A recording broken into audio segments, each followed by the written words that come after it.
Hello everyone, welcome to Vivekananda agriculture academy. आज की इस वीडियो में बात करेंगे एक्सपेक्टेड टारगेट फॉर आईसीआर 2022। ऐसे विद्यार्थी जो आईसीआर 2022 एग्जाम क्रैक करना चाहते हैं उनके लिए आज की वीडियो बहुत इंपॉर्टेंट वीडियो है। और मुझे लग रहा है कोई एग्जाम क्रैक करने से पहले एक आपके माइंड में ये होना चाहिए कितने नंबर ऑफ क्वेश्चंस, यानी एक हमारा टारगेट होना चाहिए कि इतने नंबर ऑफ क्वेश्चन का हम टारगेट लेकर के चलेंगे तो हमें ये यूनिवर्सिटी प्राप्त हो जाएगी। और इस कैटेगरी के हैं तो कितने क्वेश्चन आपको करना चाहिए। ठीक, इस वीडियो बनाने के लिए आप लोग कमेंट भी कर रहे थे और मुझे लग रहा है जरूरी भी था वीडियो, और हमारी समझ में ये चीज़ आता भी है कि कोई एग्जाम आप क्रैक करना हो, कितनी भी आपको रैंक लानी हो, किसी कोर्स में आपको जाना हो, तो उसका पता होना चाहिए हम इस कोर्स में जाना चाहते हैं, इस यूनिवर्सिटी में जाना चाहते हैं, हमें इतना टारगेट फिक्स करेंगे। क्योंकि जितना आप टारगेट फिक्स करते हैं उतना तो आपका नहीं आता है, लेकिन अगर आप ज़्यादा हायर टारगेट सोचते हैं, मुझे लग रहा है कहीं ना कहीं उससे थोड़ा आ जाता है तो आपका सिलेक्शन भी सिक्योर हो जाता है। ठीक, जैसे कि आपने मान लो ट्वेल्थ का बोर्ड एग्जाम दिया है या फिर 10th का दिया है, एक आपने फिक्स कर लिया हमारे 98% नंबर आएंगे और आपने उतनी कोशिश किया है तो 98 अगर नहीं आए तो आपके फिर भी 90 प्लस 95 प्लस आपके होंगे, ऐसा मेरा मानना है। तो मुझे लगता है कि आपको एक टारगेट फिक्स लेके चलना चाहिए। और अभी आपका आईसीआर एग्जाम 2022 होने में करीब 15 दिन का टाइम भी है। ठीक है, तो हमारा जो एग्जाम डेट है 2022 का, आपका जो 2022 एग्जाम डेट है वो डेट आपकी 13 सितंबर है, इसके बाद में आपकी 14 सितंबर है और यहाँ पर आपकी 15 सितंबर डेट दी गई है। ये आपके 3 डेट में एग्जाम कंडक्ट होना है। एग्जाम आपका ऑनलाइन मोड में होता है, सभी को पता है। ठीक, अब हम लोग बात करें अभी अगर जो प्रीवियस ईयर के बारे में, जैसे आपकी 20 में अगर बात करें, ठीक है, 21 अगर बात करें, तो ऐसे ही आपका 3 शिफ्ट में एग्जाम हुआ है। अब आपका जो 13-14 में एग्जाम होता है, मोस्टली यहाँ पर ऐसा होता है कि जो आपका जो फर्स्ट टाइम वाले एग्जाम होते हैं इसमें विद्यार्थी मोस्टली पीसीबी के भाग लेते हैं और आपका एसीबी, ठीक है, और हो सकता है किसी दिन आपका पीसीए का एग्जाम भी पड़ सकता है। यानी जो लास्ट वाला जो एग्जाम डेट होता है वो अभी तक 20-21 का जो रिकॉर्ड रहा है इसमें केवल जो है पीसीएम विद्यार्थी होते हैं। और यहाँ पर इस तरीके से करीब 6 शिफ्ट में एग्जाम होंगे। 13 तारीख मॉर्निंग इवनिंग दोनों टाइम एग्जाम होगा, यहाँ भी मॉर्निंग इवनिंग दोनों टाइम एग्जाम होगा। हो सकता है यहाँ पर पीसीबी हो सकता है मॉर्निंग पीसीए हो, शाम को एसीबी पीसीबी का दोनों पेपर हो। इस तरीके से शिफ्ट में पेपर होंगे और पेपर अलग अलग होते हैं, ये भी आपको जानकारी है। अब पेपर अलग अलग होने से कई बार ऐसा भी होता है, अभी तक जो रिकॉर्ड रहा है 2 सालों का मैं बता रहा हूँ, 20 का 21 का जितने सेट हुए हैं, स्टार्टिंग के जो पेपर होते हैं, यानी जो पहले के जो पेपर दिन में होते हैं वो थोड़े इसकी तुलना में थोड़े से स्टैंडर्ड होते हैं। यानी जो लास्ट वाला पेपर होता है मैं देख रहा हर साल, जैसे अगर बात करूं 20 में, तो 20 में लास्ट डेट एग्जाम था 22 सितंबर 2020 में। अगर 21 की बात करूं तो 9 सितंबर को लास्ट डेट एग्जाम था। 22 की बात करूं यहाँ पर 15 सितंबर को है। तो ऐसा है कि इसमें लगभग जो है लास्ट का जो पेपर होता है वो पीसीएम वालों को होता है। पेपर मॉडरेट आता है, अच्छा पेपर आता है। लेकिन एक चीज यहाँ पर और अच्छी बात यह है कि मैं अगर 21 की बात करूं तो 21 में जो पेपर अलग अलग तो हमेशा आया है, लेकिन 21 में यहाँ पर प्रोसेस शुरू हुआ था नॉर्मलाइजेशन, जिसमें ऐसा भी नहीं कि आप टफ पेपर है तो आपकी रैंक वहाँ पर कम आएगी या ज़्यादा आएगी, डिफरेंस बहुत ज़्यादा हो जाएगा, ऐसा नहीं है। ठीक है, अगर पेपर आपका टफ है तो वहाँ पर नॉर्मलाइजेशन ऐसा प्रोसेस होता है कि आपके जो है नंबर उसी को नॉर्मल किए जाएंगे, जैसे कि हर किसी में सेम पेपर आ रहा है। यानी कि वहाँ पर कोई ऐसी दिक्कत नहीं है, आपका टफ हो सिंपल कोई दिक्कत नहीं है। भले ही आप कम क्वेश्चन कर पा रहे हैं लेकिन क्वेश्चन आपके जितने सही हैं उतने आपके ठीक होने चाहिए। कुल मिला के बात यह है, क्योंकि नॉर्मलाइजेशन प्रोसेस में सिंपल टफ का कोई मैटर नहीं है। अगर ऐसा प्रोसेस हो जाता है इस बार भी तो मुझे लग रहा है कई सारे बच्चे पीसीएम वाले भी सिलेक्ट होकर के 2022 एग्जाम में जाएंगे।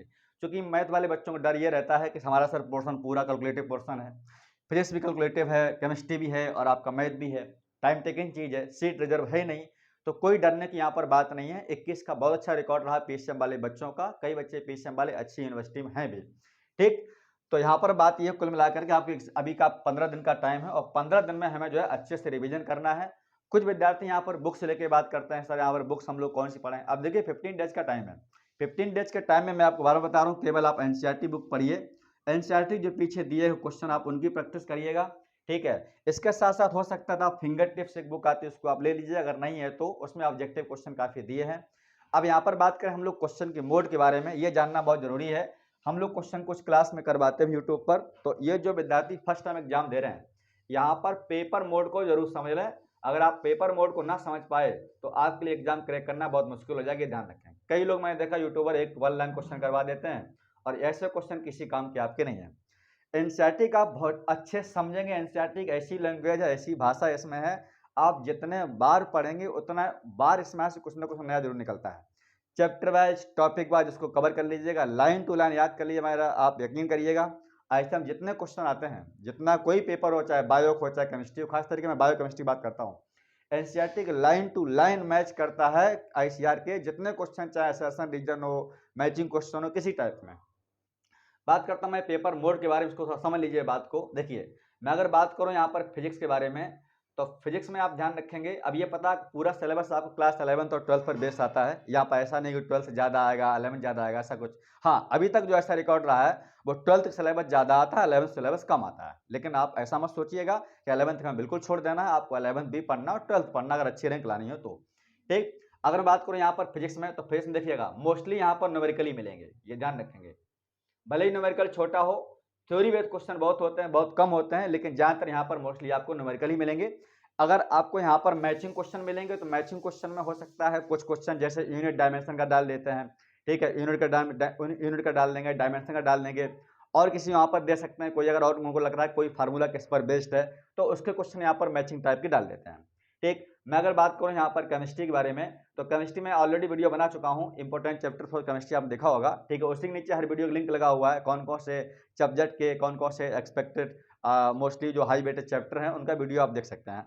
ठीक है, मैं अगर बात करूँ यहाँ पर केमिस्ट्री की, तो केमिस्ट्री या मान लीजिएगा कम से कम नहीं तो 5 से लेकर के और 10 तक कम से कम न्यूमेरिकल होते हैं, बाद बाकी सवाल यहाँ पर केवल थ्योरेटिकल होता है, ये ध्यान रखेंगे। ठीक है, यहाँ पर न्यूमेरिकल होता है।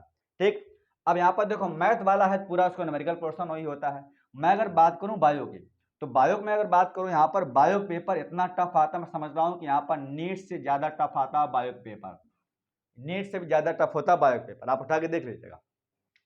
अब आप सर कहेंगे ऐसा आप क्यों बोल रहे हैं, मैं डरा नहीं रहा हूँ आपको, जो बच्चे बायो वाले हैं, तो बायो में एनसीईआरटी खूब ढंग से पढ़िएगा, और अगर आपके बायो में 30 या 35 क्वेश्चन हो जाते हैं, तो मुझे लग रहा है आपके बहुत अच्छी रैंक पर होंगे, टॉप रैंक पर होंगे आप। ठीक, तो बायो पेपर में आप ध्यान रखेंगे, ये तो मैंने बात करी पेपर के बारे में। अब मैं थोड़ा यहाँ पर बात कर रहा हूँ क्वेश्चन का मोड कैसा आता है, कई विद्यार्थी यूट्यूब नहीं देख पाते हैं, ठीक है, वो इन्फॉर्मेटिव वीडियो उनको पसंद आते हैं, तो कोई बात नहीं है, यहाँ पर ये समझ लीजिए कि आपका पेपर का जो मोड है वो ध्यान रखेंगे।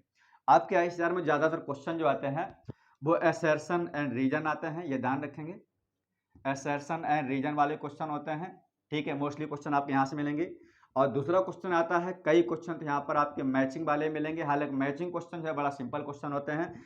और तीसरा टाइप क्वेश्चन यहाँ पर आता है मोर देन वन वाला, ठीक है, मोर देन वन आंसर जिसमें दिए रहते हैं। अब आपसे ऐसा आप क्यों कहते हैं मोर देन वन, ये आपको एक ऑप्शन नहीं मिलता है, एक क्वेश्चन दे देते हो आप पॉइंट दे देंगे फर्स्ट सेकंड थर्ड फोर्थ, फिर ए में दे देंगे फर्स्ट सही सेकंड सही है, फिर बी में दे देंगे फर्स्ट सेकंड थर्ड ये सही है, तो उसमें कहीं ना कहीं आपको एनसीईआरटी की अच्छी जो है जानकारी होनी चाहिए, तभी आप ऐसे क्वेश्चन को ठीक से कर पाएंगे। ठीक, तो ये पेपर का मोड रहा, यहाँ पर 1 लाइन क्वेश्चन अगर आता है तो बहुत कम मिलेगा आपको, लेकिन मोस्टली जो फर्स्ट टाइम पेपर होते हैं, जैसे 13 सितंबर 13 की बात करूं, मैं 14 की बात करूं, ठीक है, तो उसमें जो पेपर आएंगे पहले बार में। ठीक, केमिस्ट्री क्वेश्चन ज़्यादातर अगर आपका जो मैचिंग क्वेश्चन मिलेगा, तो जैसे आपका सरफेस केमिस्ट्री दे देंगे, ठीक है, सॉल्यूशन से डेफिनेशन पर दे देंगे, यूनिट पर इकाई पर दे देंगे, ठीक है, बायो में तो मोस्टली मैचिंग क्वेश्चन बन जाते हैं आपके, और मॉडर्न में भी आते हैं, एसएसआर रीजन में बहुत सारे क्वेश्चन आपको मिलेंगे। तो इनके लिए आप फिंगर टिप्स बुक आती है, एक एनसीईआरटी एग्जाम्पलर आती है, उसमें कई सारे क्वेश्चन एसएसआर रीजन मैचिंग वाले मिलेंगे, आप वहां से प्रैक्टिस कर सकते हैं। ठीक, ये बात होगी पेपर मोड को लेकर के, आप किस तरह से तैयारी करें, ये आप खुद ही आप दिमाग होना चाहिए।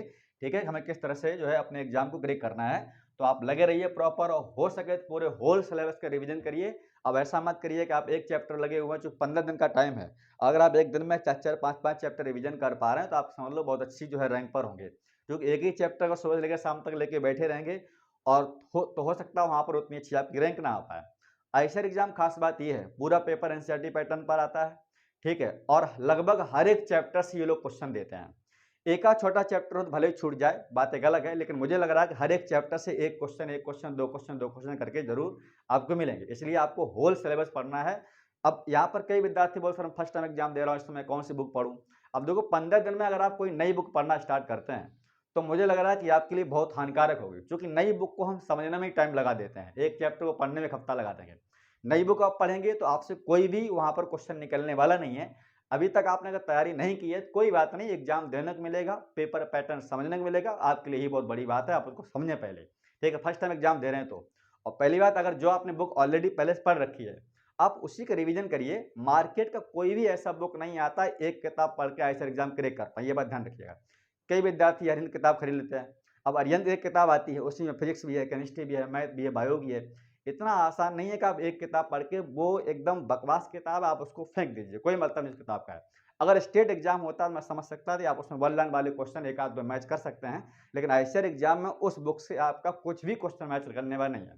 ठीक, तो खास करके जो विद्यार्थी बायो वाले हैं, मैं एक सेपरेट वीडियो बनाऊंगा पीसीएम पीसीबी के लिए, फिर बनाऊंगा सेपरेट वीडियो पीसीए और एसीबी के लिए, अपने आप नंबर ऑफ क्वेश्चन कैसे ग्रोथ करें, कैसे आप हाई टारगेट पर पहुंचाएं, सेपरेट बात करेंगे उसमें। ठीक है, तो यहाँ पर फिलहाल ये बात आपको समझ में आ गई होगी, और ध्यान रखें आप लोग, मैं हमेशा आपको मोटिवेट करता रहता हूँ और ऐसे वीडियो में, तो ध्यान रखें आप लोग टारगेट को फिक्स करें कि इतना नंबर क्वेश्चन में करना चाहिए। और मुझे लग रहा है कि आप 15 दिन के टाइम में, 15 दिन काफ़ी टाइम होता है, अगर 15 दिन आप सोचो तो 15 दिन को आप 3 गुना कर सकते हैं। जितनी अदर एक्टिविटी सब छोड़ दीजिएगा, सारी एक्टिविटी आप पढ़ाई में लगा दो, तो 15 दिन को आप 3 गुना कर सकते हैं और 3 गुना रिवीजन कर सकते हैं। ठीक, अब हम बात करते हैं यहाँ पर कितने नंबर ऑफ क्वेश्चन पर आपका सिलेक्शन सिक्योर है। देखिए आईसीएम जो क्वेश्चन आता है वो 150 क्वेश्चन आता है, 150 50-50 क्वेश्चन 3 पार्ट से होते हैं। अगर फिजिक्स केमिस्ट्री मैथ है 50-50 क्वेश्चन आपका फिजिक्स केमिस्ट्री मैथ, बायो है तो पीसी बेस 50-50 क्वेश्चन, अगर एसीबी है तब भी 50-50 और पीसी है तब भी आपका 50-50 क्वेश्चन आएगा। अब एक क्वेश्चन आपके यहाँ पर 4 नंबर का होता है, तो आपके यहाँ पर 600 मार्क्स हो गए क्वेश्चन को लेकर के। अब 600 नंबर, देखिए यहाँ पर आईसीआर एग्जाम जब भी अलग शिफ्ट में होता है तो नंबर नहीं दे रहा। 19 में हुआ था तो नंबर आए थे, 20 में हुआ था नंबर रैंक आई थी, लेकिन 21 क्या हुआ, परसेंटाइल बेस पे आपके मार्क्स आते हैं। मार्क्स यहाँ पर नहीं आते हैं, आपकी परसेंटाइल आएगा और उस परसेंटाइल पर आपकी रैंक बनेगी, ऐसा रिजल्ट में आता है। मैं अगर बात करूं यहाँ पर नंबर ऑफ क्वेश्चंस के लेकर के, ये चीज ध्यान रखिए जो बताने वाला हूं, अगर ये चीज आपके दिमाग में सेट हो गई तो समझ लो आईसीआर एग्जाम 2022 आप क्रैक हो जाएगा। नंबर ऑफ क्वेश्चंस हमारे कितने होने चाहिए सही, तो पहले मैं बात करता हूँ टॉप यूनिवर्सिटी के लिए। जो विद्यार्थी टॉप यूनिवर्सिटी में जाना चाहते हैं, और टॉप 10 क्या मैं बात करूँ, टॉप 15 तक आप मान लीजिए, क्योंकि दो ऐसी यूनिवर्सिटी जिसमें एग्रीकल्चर है ही नहीं, जैसे बात करूँ IERI दिल्ली, वहाँ पर पीजी है। बात करूँ IBRI वेटनरी साइंस, वहाँ पर BSc एग्रीकल्चर है, वहाँ पर आपका वेटनरी है, वो जाता है नीट से। ठीक है, तो ऐसी यूनिवर्सिटी है जहाँ पर BSc एग्रीकल्चर नहीं है। जैसे मैं बात करूँ NDRI की, वहाँ पर BSc AG नहीं है, वहाँ पर केवल आपका बीटेक डेयरी है, उसमें केवल PCM वाले बच्चे जाते हैं। तो कई ऐसी यूनिवर्सिटी हैं जहाँ टॉप 10 में जो 2-3 यूनिवर्सिटी जहाँ पर BSc एग्रीकल्चर नहीं है। आप टॉप 15 अगर मान लीजिएगा, टॉप 15 तक भी मैं समझता हूँ अगर आपके 150 क्वेश्चन में कम से कम अगर आपके 100 क्वेश्चन सही हो रहे हैं, तो आप ये मान लो टॉप 15 यूनिवर्सिटी में आप जा सकते हो 100%। ये टॉप 15 यूनिवर्सिटी इंडिया की बहुत बढ़िया यूनिवर्सिटी है, इसमें आप जा करके और अच्छा अपना करियर बना सकते हैं। ठीक, ये ध्यान रखें, मतलब 100 क्वेश्चन आपका सही होना चाहिए। फिर भी यहाँ पर बात करते हैं नंबर ऑफ क्वेश्चन को लेकर के, तो सबसे पहले हम यहाँ पर बात करेंगे जनरल और ओबीसी कैटेगरी के लिए। मैं आपको कोई ना कोई वीडियो डेली बना के देता रहूँगा। ठीक, कई सब वीडियो बनाते हैं, लेकिन बनाना चाहते हैं, लेकिन क्या करें, क्लास बहुत ज़्यादा बिजी हो जाती है हमारी, वीडियो नहीं बना पाता हूँ। अब मैं अगर बात करूँ, देखिए जनरल और ओबीसी के लिए, जनरल ओबीसी का ज़्यादा फर्क नहीं रहता है। एक यूनिवर्सिटी में जनरल वाला बच्चा जा रहा है, हालांकि जनरल सीट यहाँ पर ज़्यादा है, लेकिन ऐसा भी नहीं, अगर आप ओबीसी कैंडिडेट हैं जनरल सीट आप नहीं ले सकते हैं। अगर आपके नंबर जनरल कैंडिडेट बराबर हैं, तो जहाँ पर जनरल सीट है आप जनरल फाइट करके ओबीसी वाला कैटेगरी भी उस सीट को ले सकता है, ये ध्यान रखेंगे। अलग आईसीआर में अगर आप देखेंगे तो ओबीसी की सीट नहीं है, लेकिन ये नहीं कह सकता हूँ ओबीसी वाला कैंडिडेट जाता नहीं है, आप जनरल फाइट करिए और यूनिवर्सिटी में आप जा सकते हैं। ठीक, तो मैं अगर बात करूँ यहाँ पर ज़्यादा डिफरेंस नहीं रहता है। अगर आप यहाँ पर पूरा देखिए, अगर 100 क्वेश्चन क्रैक करेंगे तो आईसीआर किसी भी टॉप यूनिवर्सिटी में आप जा सकते हैं, ये बात बिल्कुल क्लियर है। मैं समझता हूँ आपके यहाँ पर टारगेट जो है वो क्वेश्चन आपको 90+ क्वेश्चन का टारगेट करना पड़ेगा जनरल ओबीसी किसी भी यूनिवर्सिटी में जाने के लिए, एक्सेप्ट टॉप 10। ठीक है, अब 90 क्वेश्चन करके आप टॉप 10 में जाना मुश्किल है, टॉप 15 में। पेपर टफ हुआ की बात अलग है, किसी का लास्ट काउंसलिंग तक हो जाए एक अलग बात है, लेकिन फिलहाल आप ये मान लो 90+ क्वेश्चन का आपको टारगेट करके चलना है कि हमें 90+ क्वेश्चन करके आना है इन 150 क्वेश्चन में, कोई बड़ी बात नहीं है। ठीक, मतलब जानते हैं 50 क्वेश्चन में 30-30 क्वेश्चन करना कोई बड़ी बात नहीं है, लेकिन बड़ी बात भी है। अगर बात करूं यहाँ पर बायो में जो क्वेश्चन ऐसा रीजन आते हैं, बात करूं एग्रीकल्चर में क्वेश्चन जो बड़े बड़े आते हैं, ठीक है, ऐसे क्वेश्चन को देखने में हवा खराब होती है। नीट वाला बच्चा क्वेश्चन नहीं कर पाता है। हम लोग जब पेपर सॉल्व करवाते हैं तो पेपर को बहुत सारा डीपली में देखना पड़ता है, एनसीईआरटी देखना पड़ता है, क्वेश्चन कई बार गूगल सर्च करना पड़ता है। ऐसे ऐसे क्वेश्चन आते हैं जो किसी एग्जाम में आते नहीं है। ये क्वेश्चन रिपीट बहुत कम मिलते हैं। यहाँ पर जितना क्वेश्चन आता है वो सारा क्वेश्चन नहीं आता, जबकि नीट एग्जाम देखोगे उसमें कई क्वेश्चन रिपीट मिलता है।